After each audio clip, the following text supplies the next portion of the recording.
Berikut kita ikuti info sepekan.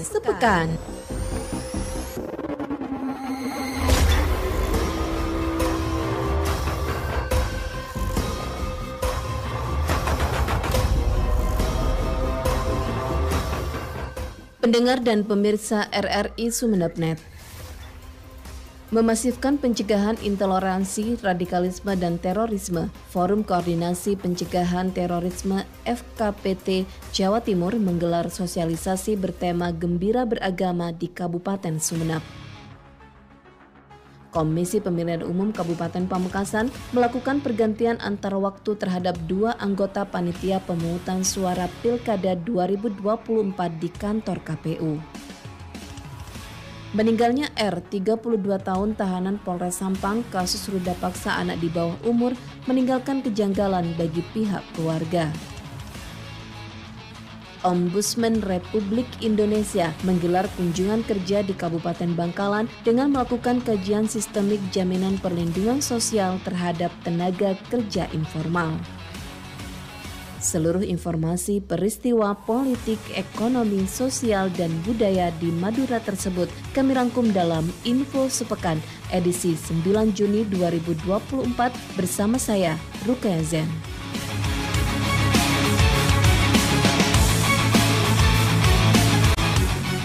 Dari 281 anggota pengawas pemilihan kelurahan desa PKD Pilkada Bangkalan 2024, 50% diisi oleh pendatang baru.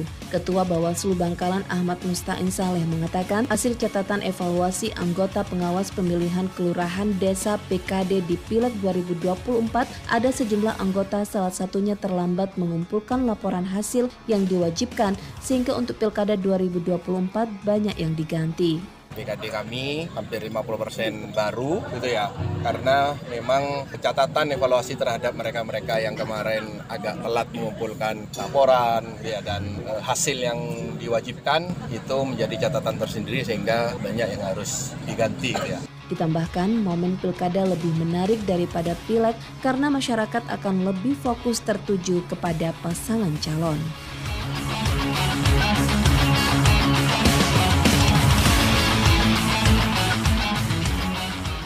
Komisi Pemilihan Umum KPU Kabupaten Pamekasan melakukan pergantian antar waktu terhadap 2 anggota panitia pemungutan suara Pilkada 2024 di kantor KPU setempat. Komisioner KPU Pamekasan Fathor Rahman mengatakan PAW ini dilakukan karena 2 orang tersebut sudah tidak memenuhi syarat sebagai anggota PPS dan telah mengundurkan diri. Lanjut, Fathor menjelaskan pihaknya menerima tanggapan dari masyarakat bahwa 2 orang itu anggota dan pengurus partai politik, bahkan salah satunya mantan calon anggota legislatif pemilu 2024.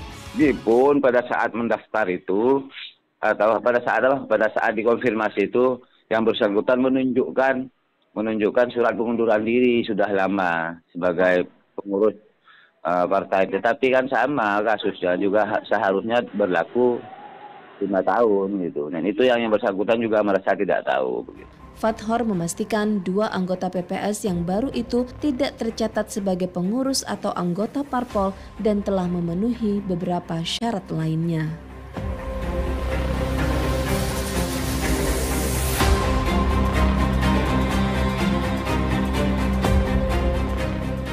Meninggalnya R, 32 tahun tahanan Polres Sampang kasus ruda paksa anak di bawah umur meninggalkan kejanggalan bagi pihak keluarga sebab tahanan tersebut tidak pernah sakit tumor otak. Keluarga R diwakili penasehat hukum Lukman Hakim mengatakan kejelasan R mengalami lebam diketahui dari pihak keluarga, namun dirinya tidak mengetahui secara pasti kebenarannya. Meski begitu, pihaknya meminta kepada pihak kepolisian dan RSUD Dr. Muhammad Zin Sampang untuk segera mengeluarkan dan memberitahukan hasil visum terhadap R.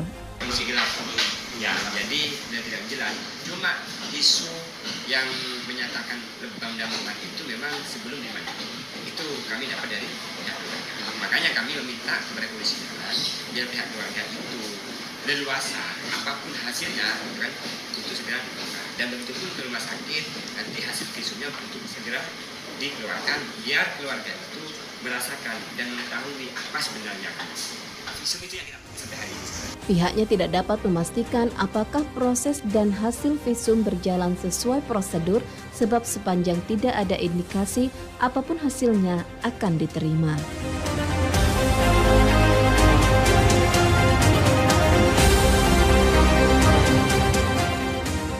Memasifkan pencegahan intoleransi, radikalisme, dan terorisme, Forum Koordinasi Pencegahan Terorisme FKPT Jawa Timur menggelar sosialisasi bertema Gembira Beragama di Kabupaten Sumeneb. Ketua FKPT Jawa Timur Hesti Armiwulan mengatakan Kabupaten Sumeneb menjadi lokasi sosialisasi salah satunya karena kondisi geografis.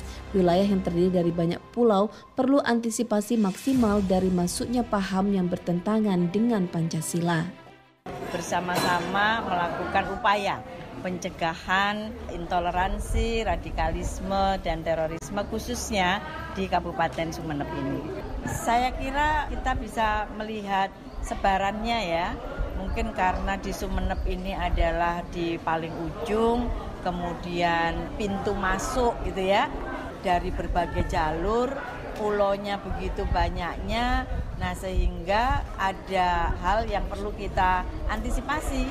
Sementara Bupati Sumeneb Ahmad Fauzi Wongsoyudo menegaskan langkah yang dilakukan FKPT Jawa Timur harus didukung semua pihak. Bupati menyatakan meski saat ini isu tentang intoleransi, radikalisme, dan terorisme tidak tampak di permukaan seperti beberapa tahun lalu, namun pergerakannya diyakini masih ada.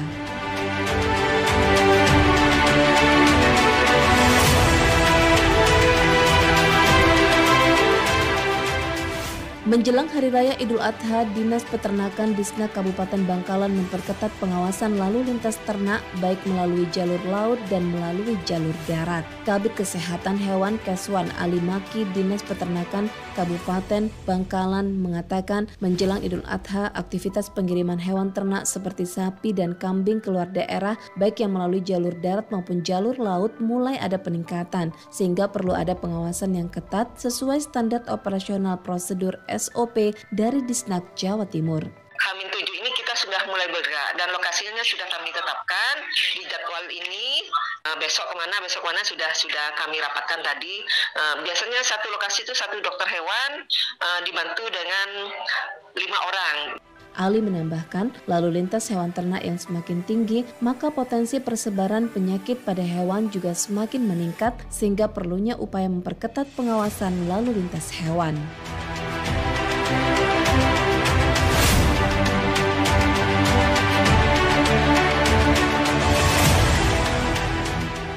Untuk meningkatkan populasi ternak, Dinas Pertanian dan Ketahanan Pangan Kabupaten Sampang aktif menggelar kegiatan posyandu ternak setiap bulan di masing-masing kecamatan. Kabid Peternakan dan Kesehatan Hewan Disperta KP Sampang Arif Rahman Hakim menyampaikan, posyandu ternak bertujuan dalam rangka meningkatkan populasi dan produksi dari ternak, sekaligus meningkatkan kesejahteraan para peternak. Kita itu ada program posyandu ternak, Mas. Walaupun nggak tiap bulan, tergantung ketersediaan obat kita itu ada posyandu ternak. Biasanya itu teman-teman di puskeswan itu ada jadwal. Terus kecuali satu lagi ada permintaan dari desa apa minta atau mana gitu minta ya sudah dilaksanakan selama masih ada obat. Dikatakannya sasaran dari posyandu ternak ini ada beberapa pelayanan yang diberikan terkait kesehatan sapi khususnya ternak yang terganggu kesehatannya.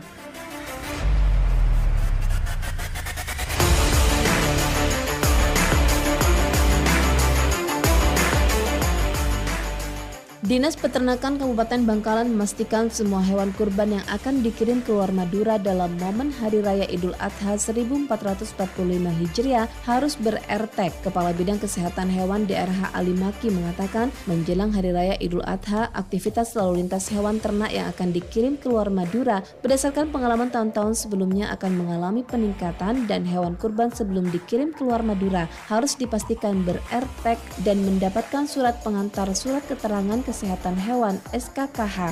Kami hanya memastikan bahwa semua ternak yang keluar dari Bangkalan sudah pasti kami vaksin, sudah pasti kami RT. Kalau dua syarat itu sudah dipenuhi, kami keluarkan SKKH sebagai jaminan bahwa ternak yang dilalu lintaskan adalah betul-betul secara fisik tidak menunjukkan gejala penyakit.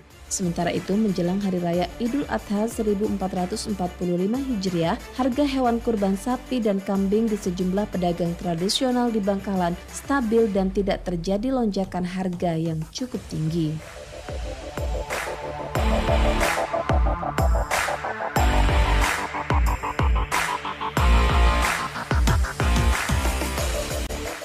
Ombudsman Republik Indonesia menggelar kunjungan kerja di Kabupaten Bangkalan dengan melakukan kajian sistemik jaminan perlindungan sosial terhadap tenaga kerja informal. Kepala Keasistenan Pemeriksaan 6 Ombudsman Republik Indonesia Ahmad Sobirin mengatakan kedatangan ke Kabupaten Bangkalan untuk melakukan kajian terhadap perlindungan jaminan sosial ketenaga kerjaan bagi kelompok masyarakat rentan, khusus 2 kelompok masyarakat yaitu petani dan nelayan, karena di Bangkalan menurut Sobirin termasuk salah satu kabupaten di Jawa Timur yang sudah memiliki program afirmasi kepesertaan BPJS Ketenagakerjaan kepada 2 kelompok tersebut.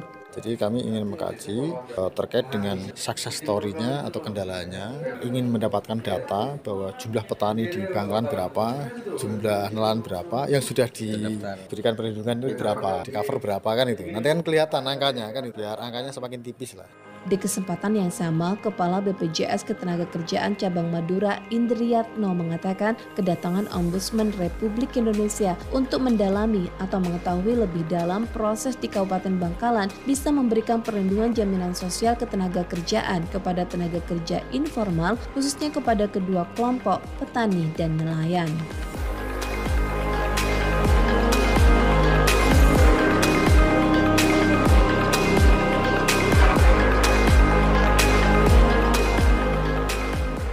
Mempermudah pasangan pengantin yang hendak melakukan akad nikah, Kantor Kementerian Agama Kemenak Kabupaten Sumeneb resmi membuka Balai Nikah di Mall Pelayanan Publik MPP. Kepala Kemenak Sumeneb Abdul Wasid menjelaskan, Balai Nikah memberikan pelayanan secara gratis, artinya pasangan pengantin yang menikah di MPP tidak dipungut biaya. Balai nikah, jadi nikah kantor, di sini kita nikahkan di sini, di MPP, dan itu gratis. Dan juga surat nikah bisa langsung didapatkan setelah menikah langsung. Ini pertama itu. Jadi makanya kita launching hari ini. Jadi untuk biar semua masyarakat tahu sehingga bisa juga ketika ke MPP juga layanan Kemenak kita hadirkan di sini. Sementara itu Bupati Sumeneb Ahmad Fauzi Wongsoyudo saat meresmikan Balai Nikah menyatakan layanan baru di MPP ini wujud sinergitas lintas sektor untuk memenuhi kebutuhan masyarakat.